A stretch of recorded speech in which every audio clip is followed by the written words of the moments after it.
When Fiat told us the Panda 4x4 Antartica Special Edition was available for test, I immediately thought of chunky winter tyres, a crisp white paint job, and maybe even a rugged roof rack. I was right on 2 counts, but I'll admit the penguin decals were a bit of a surprise.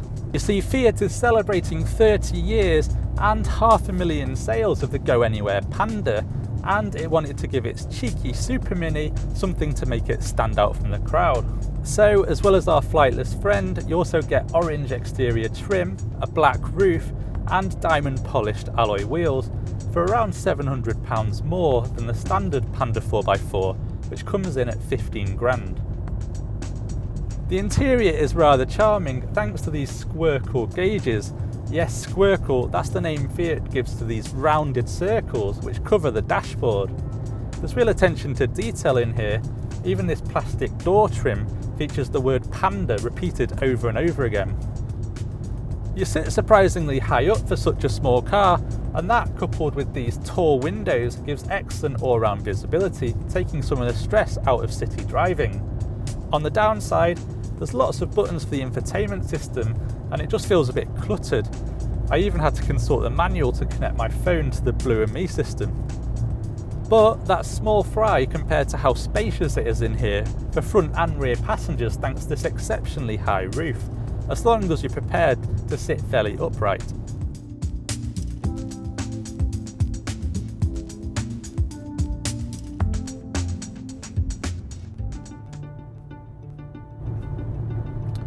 But it's the raised ride height, enhanced suspension and tougher looks which really set the Panda 4x4 apart.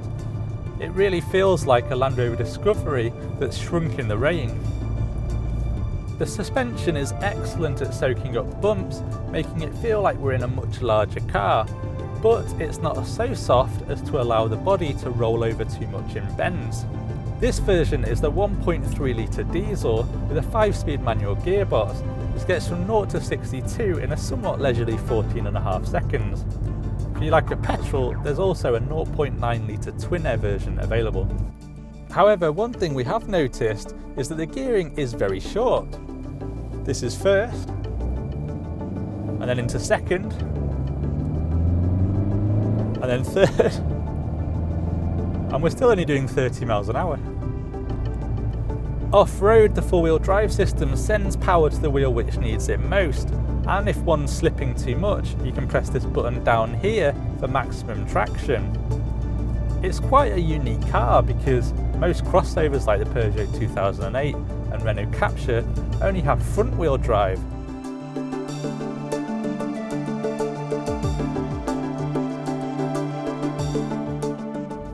So, should you buy one of the 300 Fiat Panda 4x4 Antartica editions coming to the UK?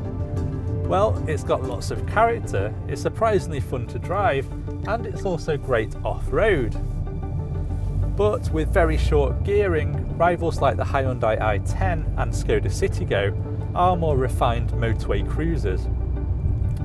Fiat also offers a 2-wheel drive version of the tough Panda called the Trekking, and because it costs a few £1,000s less, we'd say it represents better value for money if you don't go off-road often.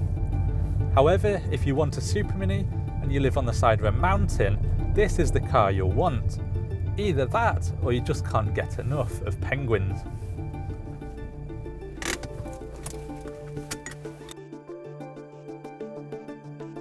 Don't forget to subscribe and comment below, and for more video reviews like this, click on the links above.